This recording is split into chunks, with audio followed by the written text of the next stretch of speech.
Hello everyone. तो आज अपन technical वाला जो पार्ट है सिविल इंजीनियरिंग उसकी सिलेक्शन सीरीज स्टार्ट कर रहे हैं। और इसके अंदर जो आज हमने सब्जेक्ट लिया है, अभी आपने देखा होगा रिसेंटली हमारा जो सब्जेक्ट चल रहा है सॉइल मैकेनिक्स, इसके लेक्चर्स भी आपने देखे होंगे। तो सॉइल मैकेनिक्स से रिलेटेड कुछ क्वेश्चंस मैं आपको अभी प्रैक्टिस कराने वाला हूं। और ये जो सिलेक्शन सीरीज है ये कंटिन्यू आपकी रहेगी, और इसके जो लेक्चर्स रहेंगे ये आपको वेडनेसडे और सैटरडे को आपको मिलेंगे। ठीक है। अब अगर हमें सिलेक्शन सीरीज को करना है तो इसके लिए सबसे पहले आपकी थ्योरी जो आपका है वो आपका कवर अप होना चाहिए, तभी आप अच्छे से इन क्वेश्चंस के आंसर कर पाओगे। तो सिलेक्शन सीरीज टेक्निकल पार्ट 1, और आज के जो क्वेश्चंस रहेंगे आपके सब्जेक्ट है सॉइल मैकेनिक्स। तो सॉइल मैकेनिक्स सब्जेक्ट से रिलेटेड अपन एमसीक्यू क्वेश्चंस को सॉल्व करने वाले हैं। ठीक है। तो चलिए स्टार्ट करते हैं। सबसे पहले आप यहाँ पर देख पा रहे होंगे क्वेश्चन लिखा हुआ है, क्वेश्चंस को आप थोड़ा सा ध्यान से देखें। लिखा हुआ है अ soil mass in a three phase system consist of. अगर सॉइल के एक थ्री फेज सिस्टम के बारे में बात की जाए तो थ्री फेज सिस्टम के अंदर क्या चीजें कंसिस्ट होती हैं। देखो यहाँ पे जो क्वेश्चंस हैं बेसिक से लेके हायर लेवल तक के क्वेश्चंस मैं आपको इस सीरीज के अंदर कराऊंगा। मतलब ये मत सोचना कि सर बहुत ज्यादा सिंपल क्वेश्चंस को यहाँ पर सॉल्व करा रहे हैं। देखो सिंपल कभी कभी क्या होता है, यही सिंपल क्वेश्चंस हम छोड़ देते हैं और एग्जाम्स के अंदर पूछ लिए जाते हैं और हमसे गलती हो जाती है, क्योंकि हमें लगता है हमें तो ये आता है और हम जल्दबाजी में क्वेश्चंस को गलत कर देते हैं। ठीक है। तो दोनों टाइप के क्वेश्चंस अपन यहाँ पे सॉल्व करेंगे। जो बिल्कुल आपके बेसिक क्वेश्चंस हैं उनको भी सॉल्व करेंगे, और हाई लेवल के जो क्वेश्चंस हैं एमसीक्यू वो भी अपन यहाँ पर सॉल्व करने वाले हैं। तो क्वेश्चन हमारा क्या है कि एक सॉइल मास का थ्री फेज सिस्टम जो आपका होता है उसके अंदर क्या क्या चीजें कंसिस्ट होती हैं। ऑप्शन नंबर 1 अगर देखें तो लिखा हुआ है solids, water and air. Next आपका सेकंड ऑप्शन है sand, gravel and air. Next आपका है सॉलिड, वाटर ओनली। नेक्स्ट है आपका सॉलिड एंड एयर ओनली। ठीक है। तो अब अगर यहां पे बात की जाए तो आप पहले आंसर दो मुझे कि इस क्वेश्चन का आंसर क्या होना चाहिए कि एक सॉइल मास जो हमारा है, इस सॉइल मास के जो थ्री फेज सिस्टम होता है उसके अंदर क्या क्या चीजें होती हैं। ठीक है। क्या रहेगा आंसर, कमेंट बॉक्स में ड्रॉप करो जल्दी से। ठीक है। अब देखो यहाँ पे क्वेश्चन को कैसे सॉल्व कर रहे हैं अपन। अगर जैसे आप यहाँ पे देखोगे ना सॉलिड और वाटर ओनली बोला है, तो भैया ये तो दो टू फेज सिस्टम हो गया है, लेकिन क्वेश्चन में तो थ्री फेज सिस्टम की बात कर रहे हैं। यहाँ पे सॉलिड और एयर हो गया है, तो ये ऑप्शन तो आपका यहाँ पे हट जाते हैं, ये दोनों ऑप्शन आपके यहाँ पे हट जाएंगे। फिर बात कर रहा है वो सैंड, ग्रेवल और एयर।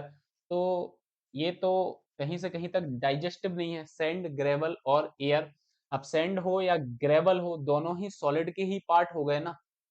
ठीक है, दोनों ही सॉलिड के ही पार्ट हो गए ना। और अगर थ्री फेज सिस्टम की बात की जाती है तो सॉइल का जो थ्री फेज सिस्टम आपका बनता है, उस थ्री फेज सिस्टम के अंदर आपका एक पार्ट क्या होता है, एक पार्ट आपका सॉलिड होता है। दूसरा पार्ट जो आपका होता है वो आपका क्या होता है, वाटर होता है। तो तीसरा जो पार्ट होता है वो आपका क्या होता है, एयर होता है। मतलब सॉइल थ्री फेज सिस्टम के अंदर आपका सॉलिड, वाटर और एयर आपका जो होता है वो प्रेजेंट होता है। तो इस क्वेश्चन का जो आंसर रहेगा वो आंसर आपका ये रहेगा, सॉलिड, वाटर एंड एयर। ये आपका यहाँ पर क्या रहेगा, आंसर रहेगा। ठीक है। चलो, आई बात समझ में इस क्वेश्चन की। सिंपल सा क्वेश्चन था, बहुत टफ नहीं था। ठीक है। इसका एक्सप्लेनेशन यहाँ पे लिखा हुआ है, solid, water and air are consider to be three phase system of the soil mass. ठीक है। ये जो पीडीएफ आपको है, ये पीडीएफ आपको ऐप पे भी अवेलेबल रहेगी। अगर आपने ऐप पे कोर्स लेके रखा हुआ है तो आपको ऐप पे भी अवेलेबल रहेगी। और बाकी अगर बाईटी पर आप देख रहे हैं तो आपको वहां पे टेलीग्राम हमारा जो चैनल है वहां पे आपको ये पीडीएफ अवेलेबल हो जाएगी। ठीक है। पहला क्वेश्चन यहाँ पे सॉल्व हो जाता है। दूसरे क्वेश्चन की अपन बात करते हैं। दूसरा क्वेश्चन यहाँ पे है कि the volume of voids, voids का जो वॉल्यूम होता है उसका रिप्रेजेंटेशन सिंबल हमने क्या समझा था, वीवी आपका होता है, is equal to the sum of. Clear. तो वॉल्यूम ऑफ वॉइड्स जो आपका होता है उसका जो सम होता है, मतलब जो वॉल्यूम ऑफ वॉइड्स होता है उसका सम क्या होता है। ऑप्शन आप देखोगे तो volume of air plus volume of solid, volume of air and volume of water, volume of water and volume of solid, volume of water and wait of water. ठीक है। अब वॉल्यूम की जब बात चल रही है तो भैया ये वेट ऑफ वाटर वाला जो ऑप्शन है ये तो आपका कैंसिल आउट हो जाएगा। ठीक है। अब हमारे पास 3 ऑप्शन बचते हैं। आप कमेंट बॉक्स में आंसर को ड्रॉप करें, ठीक है? अब 3 ऑप्शन हमारे पास बचते हैं। तो अभी जैसे कि मैंने आपको एक 3 फेज सिस्टम बना के दिखाया था, ये हमारा 3 फेज सिस्टम है, जिसके अंदर हमारा क्या था? जिसके अंदर हमारा सॉलिड है। नेक्स्ट हमारा क्या है? नेक्स्ट हमारा यहाँ पर वाटर है, और वाटर के साथ क्या है? वाटर के साथ आपका एयर है, ठीक है? अब वॉल्यूम की अगर मैं बात करूं तो ये हमारा क्या हो जाएगा? वॉल्यूम ऑफ सॉलिड हो जाएगा। ये हमारा क्या हो जाएगा?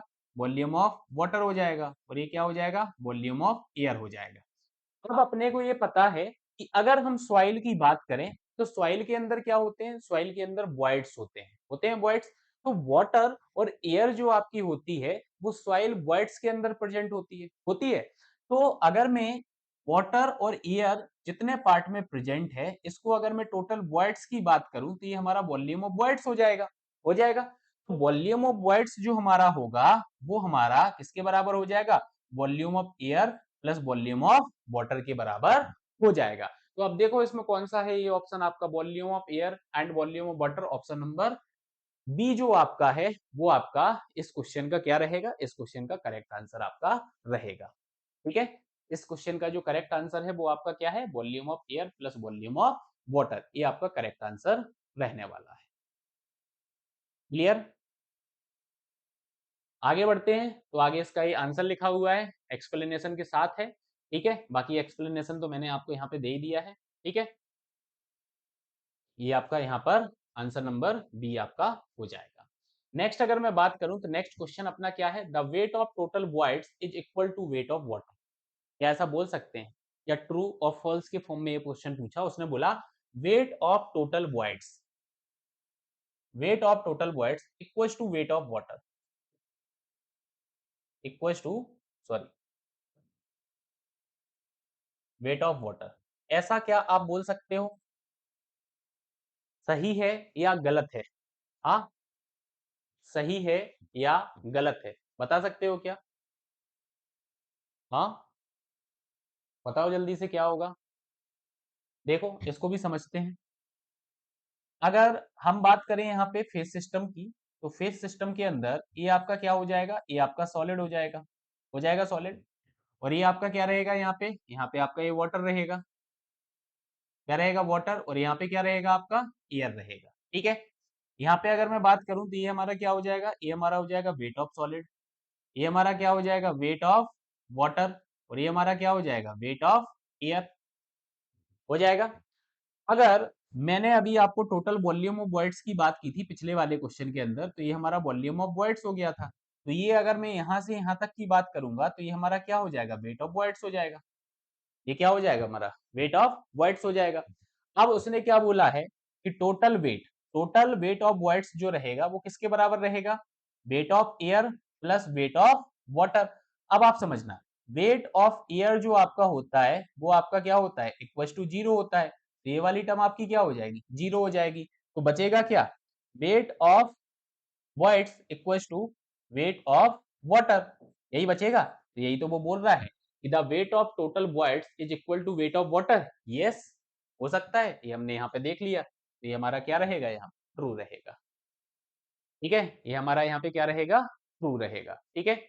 अच्छा, मैं अभी आपको बता दूं, सॉइल मैकेनिक्स के ही क्वेश्चन अपन प्रैक्टिस करेंगे। तो आप लोग जो भी इस सीरीज को देख रहे होंगे, तो वो सॉइल मैकेनिक्स की जो थ्योरी है वो कंप्लीट करके रखें, क्योंकि आगे जब भी आप आंसर करें तो आपके आंसर्स सही होंगे, ठीक है? ये एक्सप्लेनेशन यहाँ पे दिया है, मैंने आपको वहां पे करा दिया है, ठीक है? यहाँ पे आप देखोगे तो वेट ऑफ वॉइड्स जो आपका है wait of water plus weight of air होता है। वेट ऑफ एयर जो आपका है वो जीरो होता है, इसलिए जो वेट ऑफ टोटल वॉइड्स हमारा होगा वो वेट ऑफ वाटर के बराबर होगा। किसके बराबर होगा? वेट ऑफ वाटर के बराबर होगा, ठीक है? आई बात समझ में? चलो आगे नेक्स्ट क्वेश्चन की बात करें तो इसमें लिखा है in the phase diagram volumes are represented on the, मतलब फेस डायग्राम के अंदर जो वॉल्यूम होता है वो कहां पे रिप्रेजेंट किया जाता है? फेस डायग्राम की left side, right side, top, bottom. याद अगर आपको होगा, आपने वो लेक्चर देखा होगा मेरा सेकंड नंबर वाला, तो सेकंड नंबर वाले लेक्चर के अंदर मैंने फेस डायग्राम आपको पूरा एक्सप्लेन किया था। वहां पे एक क्लॉज भी लिखाया था कि भैया जब हम फेस डायग्राम बनाते हैं तो हम जो वॉल्यूम है वो इस साइड मेंशन करते हैं और वेट को हम इस साइड मेंशन करते हैं। अभी इस साइड इसलिए बोल रहा हूँ क्योंकि बोल दूंगा तो आंसर ही आ जाएगा। तो आप जल्दी से कमेंट बॉक्स में बताओ, अगर लेक्चर प्रॉपर तरीके से देखा होगा तो आप बता पाओगे आंसर। हाँ, कहाँ पे करते हो, कहाँ पे करते हो? Left side. अगर आपने ध्यान दिया होगा तो अभी मैं फेस डायग्राम बना रहा था, तो ये लेफ्ट साइड आप देखोगे वॉल्यूम लिख रहा हूँ, लिख रहा हूँ। यहाँ पे भी आप देखोगे लेफ्ट साइड में लिखा है, तो answer is left side. Answer क्या रहेगा? लेफ्ट साइड रहेगा। देखो, आप यहाँ पे देख सकते हो एक्सप्लेनेशन के अंदर मैंने पूरा मेंशन करके रखा है। ये हमारा फेस डायग्राम है, इसमें राइट साइड में आप देखोगे ये आपका क्या है, राइट साइड। राइट साइड में आप क्या करते हो, राइट साइड के अंदर आप वेट को बताते हो, ठीक है। और लेफ्ट साइड के अंदर जो रहता है वो आपका क्या होता है, वो आपका वॉल्यूम होता है। क्या होता है? क्वेश्चन बहुत बेसिक्स हैं, ठीक है, बहुत बेसिक है। मैं खुद ही बोल रहा हूँ कि ये क्वेश्चन बहुत बेसिक है, ठीक है। बट इससे क्या है कि अपने को पता चलता है कि अपन ने जो थ्योरी पढ़ी हुई है वो प्रॉपर तरीके से पढ़ी हुई है या नहीं पढ़ी हुई है, ठीक है। आगे अपन न्यूमेरिकल्स भी करेंगे, न्यूमेरिकल्स प्रैक्टिस भी आपके लिए लेके आऊंगा, ठीक है। तो न्यूमेरिकल्स भी आप देखना साथ में। चलो अगले क्वेश्चन पे बढ़े। अगला क्वेश्चन हमारा क्या बोलता है कि for a fully saturated soil sample the volume of voids equals to. अगर हमारी सॉइल सैंपल जो है वो फुली सैचुरेटेड, कैसी है, फुली सैचुरेटेड है। अब फुली सैचुरेटेड का मतलब क्या होता है कि जितने भी वॉइड्स हैं, all voids filled up by water, सारे के सारे जो आपके वॉइड्स रहेंगे वो वाटर के द्वारा फिल होंगे। तो volume of voids equals to, अब बोल तो दिया, आंसर सीधा सीधा आ जाएगा, वॉल्यूम ऑफ वाटर के बराबर। इसके बराबर आ जाएगा, वॉल्यूम ऑफ वाटर के बराबर आपका यहाँ पर वॉल्यूम ऑफ वॉइड्स आ जाएगा, ठीक है। एक्सप्लेनेशन देखो, please saturated sample, the volume of voids gets completely filled by water, no air voids present in the sample, hence volume of voids equals to volume of water. Volume of voids जो रहेगा वो किसके equals to में रहेगा, वो volume of water के equals to में रहेगा, ठीक है। किसके इक्वल्स टू में रहेगा, वॉल्यूम ऑफ वाटर के इक्वल्स टू में रहेगा, ठीक है। धीरे धीरे मजा आएगा आपको क्वेश्चन सॉल्व करने में, ठीक है। छोटा सा एक न्यूमेरिकल यहाँ पे लेते हैं। देखो लिखा है इन वेट सॉइल मास, कैसा सॉइल मास है, वेट सॉइल मास है। Air occupy 1/7 of its volume. Air जो है वो कितना ऑक्यूपाई कर रही है, 1/7 ऑफ इट्स वॉल्यूम, वॉल्यूम का 1/7। वाटर ऑक्यूपाई 1/8, वाटर कितना ऑक्यूपाई कर रहा है, 1/8 ऑफ इट्स वॉल्यूम, वॉल्यूम का कितना, 1/8। तो what will be the ratio of volume of voids with respect to total volume.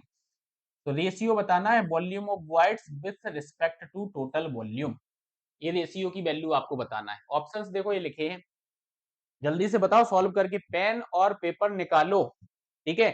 और कोशिश करना कैलसी का यूज ना करें आप, ठीक है। जितनी भी आपकी ये कॉम्पिटेटिव एग्जाम्स हो रही है ना, प्रीलिम्स आपका सीबीटी 1 हो, उसमें आपका कैलसी तो रहता नहीं है। अगर अपन असिस्टेंट इंजीनियर की बात करें तो उसके अंदर आपको नॉर्मल कैल्सी मिलता है, ठीक है। उसके अंदर क्या मिलता है, उसके अंदर आपको नॉर्मल कैल्सी मिलता है। तो भैया उसमें आपको कैलकुलेशन बहुत हैवी तो हो नहीं पाती हैं, छोटी छोटी कैलकुलेशन ही होती हैं।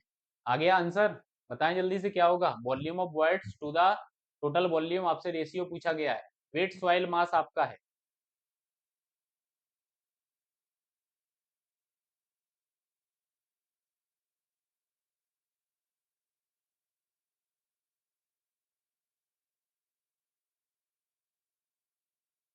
इतना टाइम नहीं लगना चाहिए आपके सॉल्यूशन में जितना लग रहा है आप लोगों को। हम्म, याद रखना आपको वेडनेसडे और सैटरडे को ये प्रैक्टिस सीरीज जो आपकी है, सिलेक्शन सीरीज आपको मिलेगी टेक्निकल पार्ट की।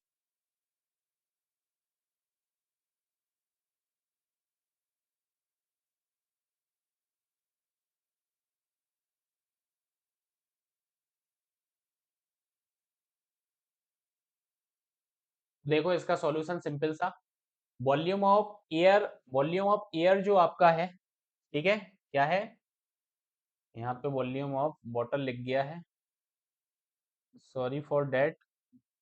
इसको अपन एयर कर देते हैं। वॉल्यूम ऑफ एयर कितना बोला? 1/7 ऑफ टोटल वॉल्यूम बोला है, ठीक है। वॉल्यूम ऑफ वाटर क्या बोला? 1/8 ऑफ टोटल वॉल्यूम बोला है। तो वॉल्यूम ऑफ वॉइड्स आपका जो होगा वो वॉल्यूम ऑफ वॉइड्स क्या हो जाएगा? Volume of air plus volume of water आपका हो जाएगा। हो जाएगा volume of air plus volume of water. तो आप 1/7 इंटू वी और 1/8 इंटू वी क्या कर दोगे? ऐड कर दोगे। कर दोगे? इसको ऐड करोगे,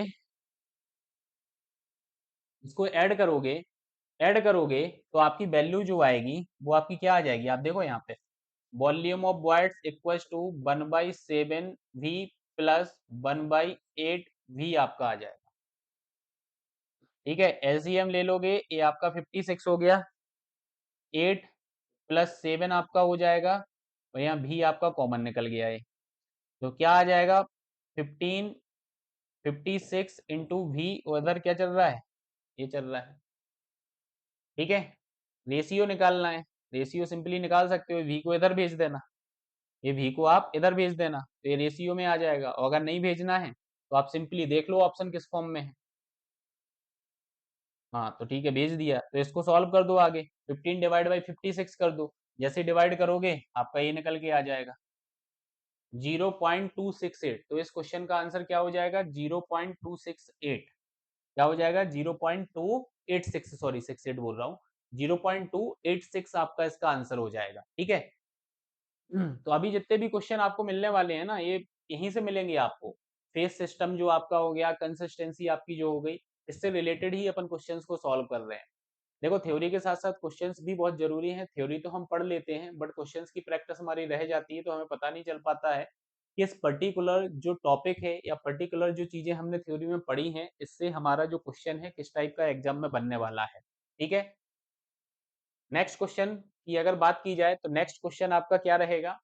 What will be the porosity of soil sample whose void ratio 0.35? मतलब कि क्वेश्चन के अंदर void रेशियो आपको देके रखा है 0.35, ये देके रखा हुआ है, और वो बोल रहा है कि आपकी पोरोसिटी जो होगी वो क्या होगी, और पोरोसिटी आपको यहाँ पे परसेंटेज में पूछी गई है, ठीक है। बता सकते हो? अब मैं थोड़ी सी हिंट आपको दिए दे रहा हूं, आपने ई और एन का इंटर रिलेशन एक पढ़ा होगा।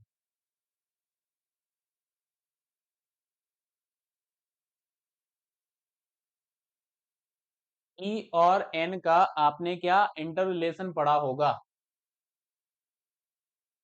तो ये जो इंटर रिलेशन आपका है, ये इंटर रिलेशन अगर आपको याद होगा तो आप इजीली इस क्वेश्चन का आंसर बता पाओगे, इजीली आप इसका आंसर दे सकते हो। हाँ, इंटर रिलेशन जो है अगर आपको याद होगा तो इजीली, क्योंकि ई की वैल्यू देके रखी हुई है और एन की वैल्यू आपको निकालनी है।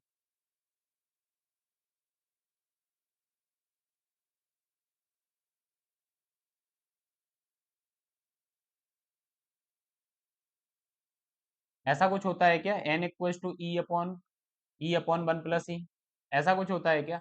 अगर ऐसा कुछ होता है तो निकाल दो, ऐसा कुछ होता है तो निकाल दो आप। हम्म। सॉल्यूशन कितना आया? भाई कमेंट में जल्दी से आंसर बताएं यार, ऐसा मत करें। वेट कर रहा हूँ आपके आंसर का, क्योंकि तो नेक्स्ट सीरीज वही होगा। नेक्स्ट सीरीज अगर आपको चाहिए कंटिन्यूटी में तो भाई पढ़ो आप पहले, ठीक है। अगर आप पढ़ोगे नहीं तो क्वेश्चन प्रैक्टिस करने में मजा नहीं आएगा।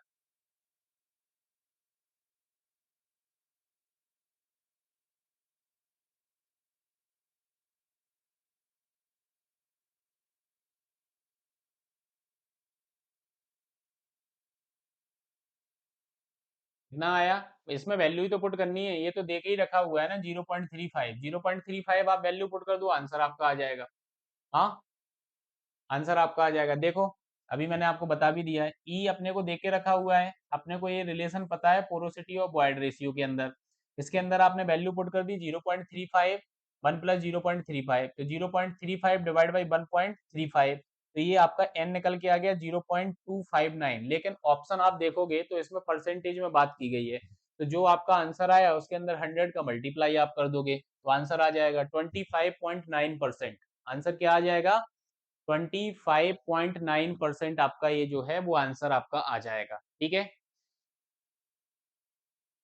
25.9% आपका यहाँ पर आंसर जो है वो आ जाएगा।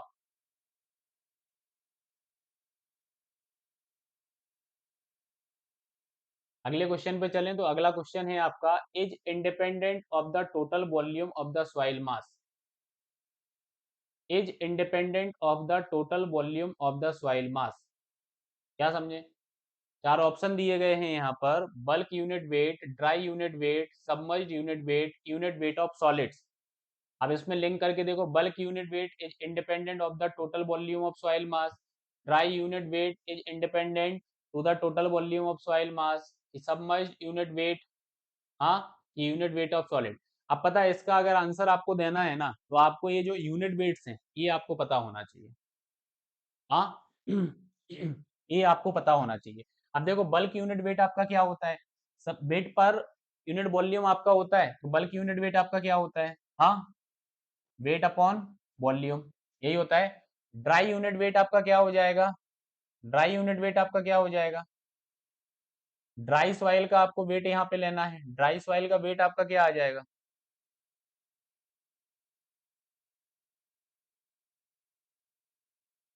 ठीक है। Submerged unit wait, weight of submerged soil आपका आ जाएगा और वॉल्यूम आपका आ जाएगा।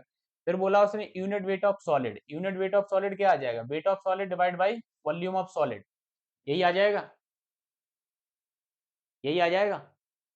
तो मेरे को तो ये डी ऑप्शन ही लग रहा है, क्योंकि यहाँ पे टोटल वॉल्यूम ऑफ सॉइल मास की बात कर रहे हैं। देखो बाकी सब में टोटल वॉल्यूम ऑफ सॉइल मास है, लेकिन यूनिट वेट ऑफ सॉलिड में आप देखोगे यहाँ पे क्या आ रहा है, वेट ऑफ सॉलिड आ रहा है ना, तो इंडिपेंडेंट हो गया ना ये, हो गया, हुआ कि नहीं हुआ? तो answer is D. D answer आपका जो रहेगा वो करेक्ट आंसर रहेगा यहाँ पे। डी आंसर कैसा रहेगा, डी आंसर आपका करेक्ट रहेगा। ठीक है, डी आंसर कैसा रहेगा, डी आंसर आपका यहाँ पे करेक्ट रहना है। नेक्स्ट अपन बात करते हैं। तो नेक्स्ट हमारा जो यहाँ पे रहेगा क्वेश्चन वो है, void ratio is the ratio of, simple सा क्वेश्चन है, बॉयड रेशियो बताना है। बॉयड रेशियो आपका क्या कहलाता है, हाँ, volume of void to the volume of solid, कि volume of void to the total volume, जल्दी से बताओ, दोनों में से, दोनों तरीके से निकाल सकते हो क्या? हाँ, देखो मैं तो आपको थोड़ा सा कंफ्यूज करूंगा, आपको अपना आंसर यहाँ पे बताना है कॉन्फिडेंस के साथ कि इसका आंसर क्या होगा। जल्दी से कमेंट करें इसका आंसर क्या रहने वाला है। बॉयड रेशियो जो आपका होता है वो क्या होता है? मेरे को तो यही लग रहा है, volume of void to the volume of solids. आपको बताओ क्या लग रहा है? हाँ, तो भैया यही आंसर है। जो हमारा बॉयड रेशियो होता है, volume of void to the volume of solid होता है, क्या होता है, volume of void to the volume of solids आपका होता है। ठीक है, आगे बढ़े फिर, ये लिखा हुआ है, the volume of voids to the volume of solids is void ratio, the volume of voids to the total volume, total volume के रिस्पेक्ट में अगर आप वॉल्यूम ऑफ बॉयड्स निकाल रहे हो तो वो आपका पोरोसिटी होता है। ठीक है, वो क्या होता है आपका, पोरोसिटी आपका होता है। तो टोटल वॉल्यूम के अंदर वॉल्यूम ऑफ एयर को भी कंसीडर कर लिया जाता है, कर लिया जाता है ना। ठीक है, चलो नेक्स्ट क्वेश्चन है, if the porosity of the sample is 22%, then what will be the void ratio. मतलब पोरोसिटी आपको यहाँ पे देके रखी है, n इक्वल्स टू 22% पोरोसिटी देके रखी है, बॉयड रेशियो आपको निकालना है। ठीक है, अब वही इंटर रिलेशन यहाँ पे लगाना है। इंटर रिलेशन क्या आ जाएगा, हाँ, n दिया गया है, तो ये क्या होता है, E equals to N upon 1 - n। Inter relation तो यही बोलता है, बस इसके अंदर आप n की वैल्यू को पुट कर दो, आपका आंसर आ जाएगा। मतलब छोटे छोटे फैक्चुएट क्वेश्चंस जो एग्जाम में बनते हैं ना, वो ऐसे ही बनते हैं आपके फॉर्मूले बेस्ड। इनके बीच में जो रिलेशन होता है, वो रिलेशन अगर आपको पता है, वो रिलेशन अगर आपको पता है तो आप इजीली क्वेश्चंस को सॉल्व कर सकते हो, क्या कर सकते हो, इजीली आप क्वेश्चंस को सॉल्व कर सकते हो। ठीक है, तो बताओ जल्दी से आंसर क्या होगा इस क्वेश्चन का। इस क्वेश्चन का आंसर आपका क्या रहने वाला है?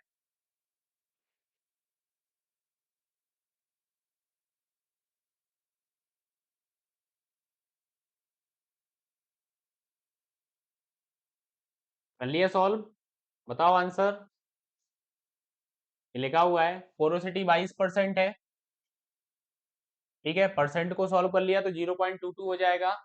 ये रिलेशन अभी मैंने आपको बताया n/1 - n, इसके अंदर आप इस वैल्यू को पुट करोगे तो आपका आंसर निकल के आएगा 0.28, सॉरी, ये इक्वल टू क्या निकल के आएगा 0.28 आपका निकल के आएगा। तो आंसर आपका यहाँ पे क्या हो जाएगा, सी आंसर आपका यहाँ पे करेक्ट हो जाएगा। सी आंसर आपका यहाँ पर करेक्ट हो जाएगा, ठीक है।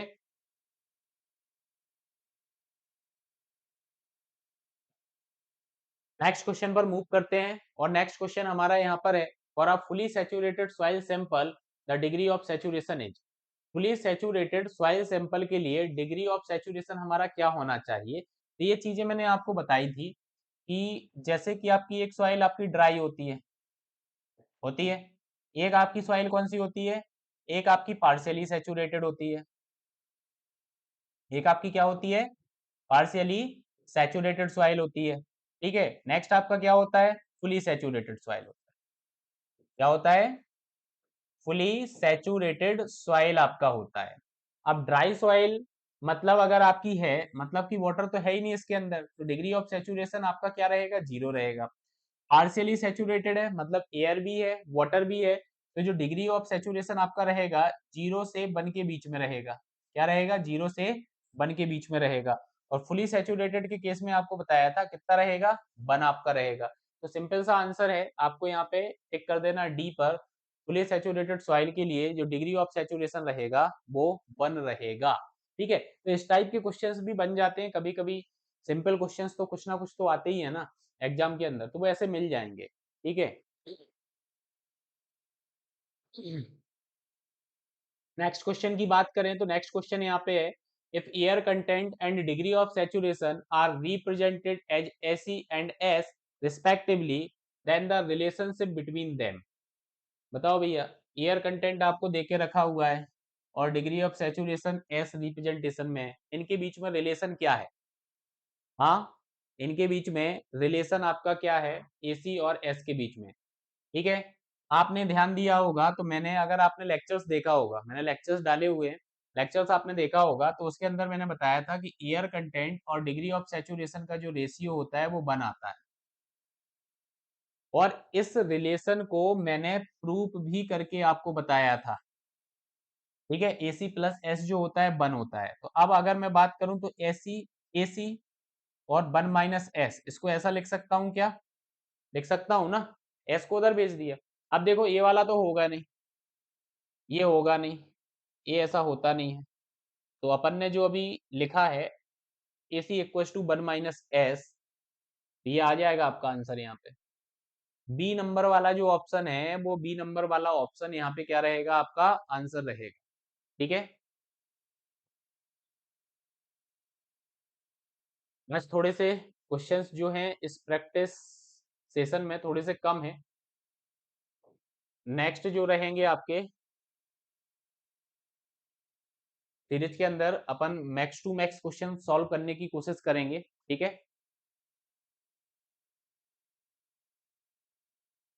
नेक्स्ट क्वेश्चन पे अपन जाते हैं। नेक्स्ट क्वेश्चन यहाँ पे है, the air content ratio is defined as the ratio. मतलब इसने ये पूछा है कि भैया एयर कंटेंट जो आपका होता है वो क्या होता है। हाँ, तो एयर कंटेंट क्या होता है, volume of air to the volume of voids होता है, कि volume of air to the volume होता है, total volume of soil mass होता है। अब देखो volume of air to the volume of water तो होगा नहीं, volume of voids to the total volume of soil mass, volume of voids, ये तो कोई लॉजिक ही नहीं बन रहा है इसका। अब बचते हैं हमारे पास ए और बी, तो जल्दी से बता दो, टोटल वॉल्यूम ऑफ सॉइल मास आएगा कि वॉल्यूम ऑफ वॉइड्स आएगा। हाँ, बताओ जल्दी से, वॉल्यूम ऑफ वॉइड्स आएगा ना। हाँ, ये आएगा भैया, ये नहीं आएगा, ठीक है। क्या आएगा, volume of air to the total volume of voids. B option आपका यहाँ पे करेक्ट होगा। क्या होगा, बी ऑप्शन जो आपका है वो बी ऑप्शन आपका यहाँ पर करेक्ट हो जाएगा, ठीक है। बी ऑप्शन आपका क्या हो जाएगा, बी ऑप्शन आपका यहाँ पर करेक्ट हो जाएगा। ठीक है, चलो नेक्स्ट अगर क्वेश्चन की बात करें तो नेक्स्ट क्वेश्चन आपका है the property of a soil which allow it to be deformed rapidly without rupture, elasticity, plasticity, tenacity, none of the mention। ये क्या चीज पूछ ली? property of soil which allow it is to deform rapidly without rupture, बिना rupture के deformed होती जा रही है रैपिडली। जल्दी से बताओ क्या होता है? इलास्टिसिटी होता है, प्लास्टिसिटी होता है, टेनेसिटी होता है, या फिर मेंशन ही नहीं किया गया इस क्वेश्चन के अंदर? हाँ, इस क्वेश्चन के अंदर मेंशन ही नहीं किया गया है। जल्दी से कमेंट करें, जल्दी से कमेंट करें, क्या आएगा?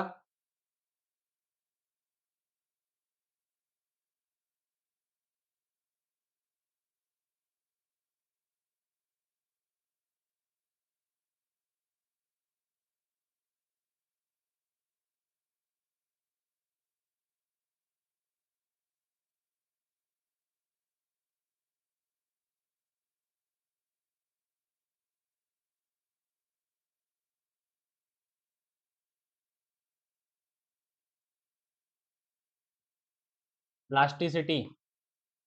Plasticity is the property of soil which allow it to be deformed rapidly without rupture, without elastic rebound and without volume change। ठीक है, कौन सी प्रॉपर्टी है सॉइल की? प्लास्टिसिटी प्रॉपर्टी है, याद रखना है इसको। ठीक है, नेक्स्ट है आपका ratio of liquid limit minus the natural water content to the plasticity index, मतलब कि WL minus W divide by IP क्या कहलाता है? कंसिस्टेंसी इंडेक्स कहलाता है कि प्लास्टिसिटी इंडेक्स कहलाता है, या दोनों कहलाते हैं, या फिर मेंशन नहीं किया गया है? हाँ, क्या कहलाता है? The ratio of liquid limit minus the natural water content to the plasticity index of the soil is, I think consistency होगा। हाँ, क्या होगा? कंसिस्टेंसी होगा। देखो ये लिखा हुआ है कंसिस्टेंसी इंडेक्स और relative consistency is defined as the ratio of liquid limit minus the natural water content to the plasticity index. Clear? Consistency index आपका WL minus W upon IP आपका होता है, ये आपका IC कहलाता है। और आगे अगर क्वेश्चन आ जाए कि भैया IP क्या कहलाता है, तो IP WL माइनस WP कहलाता है। क्या कहलाता है? WL माइनस WP आपका कहलाता है। ठीक है, तो आंसर यहाँ पे आपका क्या रहेगा? कंसिस्टेंसी इंडेक्स आपका आंसर रहेगा। क्या रहेगा? कंसिस्टेंसी इंडेक्स आपका यहाँ पर आंसर रहेगा। नेक्स्ट क्वेश्चन पे आपका आते हैं, तो the consistency index relative consistency is given by the formula, अभी तो पढ़ा, WL minus W upon P। तो ये पहला आपका यहाँ पे आंसर आ जाएगा। ठीक है, तो इस फॉर्मेट में भी आपसे क्वेश्चन पूछा जा सकता है, ये दोनों क्वेश्चन सेम है।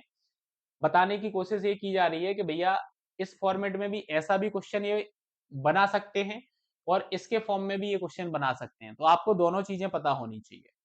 आपको क्या होना चाहिए? आपको दोनों चीजें पता होना चाहिए, तब जाके आप प्रॉपर तरीके से इस क्वेश्चन को सॉल्व कर पाओगे। ठीक है, चलो next question. The Swedish agriculturist who divided the entire range of consistency from liquid to solid state, liquid से सॉलिड स्टेट की रेंज में कंसिस्टेंसी को किसने डिवाइड किया था?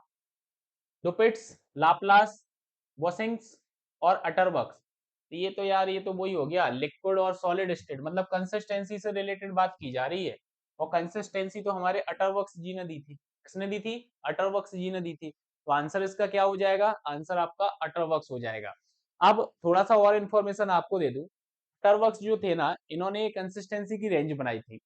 तो स्टेट की अगर मैं बात करूं ना, तो इन्होंने 4 स्टेट दी थी, सॉलिड, सेमी सॉलिड, प्लास्टिक और लिक्विड। ठीक है, ये 4 स्टेट थी। और इन्होंने एक स्टेट से दूसरे स्टेट में चेंज होने वाली जो बाउंड्री थी उसको लिमिट नाम दिया था। तो इन्होंने 3 लिमिट दी थी, श्रिंकेज लिमिट, प्लास्टिक लिमिट और लिक्विड लिमिट। तो 3 लिमिट यहाँ पर दी हुई थी। ठीक है, तो याद रखना ये चीज। ठीक है, ये अटरबक्स जी, इनकी डिटेलिंग जो है वो इसमें है, 1911 में इन्होंने बताया था कि भैया 4 स्टेज होती है। ठीक है, आगे बढ़ते हैं। आगे क्वेश्चन है आपका, in consistency of soil the limit are expressed in the terms of, consistency of soil के अंदर जो लिमिट्स होती हैं वो आप किस टर्म में एक्सप्रेस्ड करते हो, एरिया के टर्म में तो नहीं करते हो बिल्कुल भी, वॉल्यूम के टर्म में नहीं करते हो, भैया कितना परसेंट वाटर कंटेंट है, इस फॉर्म में आप कर सकते हो। हाँ, इसी फॉर्म में करते हो। तो आंसर इसका ए ले लूं? हाँ, करो कमेंट जल्दी से, आंसर ए ले लूं? वाटर कंटेंट की फॉर्म में ही करते हो लिमिट्स को। जैसे देख समझना है यहाँ पे, जैसे आपने देखा होगा ना, जब भी आप पढ़ते होगे लिक्विड लिमिट लिखा होता है, लिखा होता है, और आप लिखते हो WL, लिखते हो। अगर मैं बात करूं प्लास्टिक लिमिट, अगर मैं करूं बात किसकी, प्लास्टिक लिमिट की, ये जो प्लास्टिक लिमिट आपकी होती है, ये प्लास्टिक लिमिट आपकी क्या होती है, आपने WP रिप्रेजेंट कर दिया। नेक्स्ट अगर मैं बात करूं तो नेक्स्ट आपका क्या होता है, नेक्स्ट आपका होता है श्रिंकेज लिमिट, नेक्स्ट आपका क्या होता है, श्रिंकेज लिमिट। तो श्रिंकेज लिमिट जो आपका है, तो इस श्रिंकेज लिमिट में आप क्या बोल सकते हो, श्रिंकेज लिमिट में आप बोल सकते हो WSH, ये आपकी श्रिंकेज लिमिट होती है।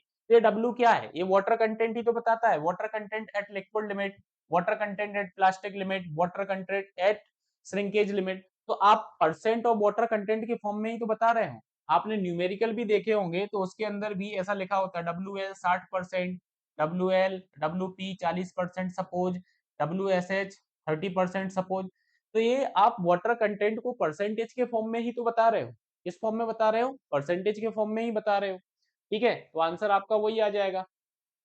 ठीक है, परसेंट ऑफ वाटर कंटेंट के फॉर्म में आप बताते हो।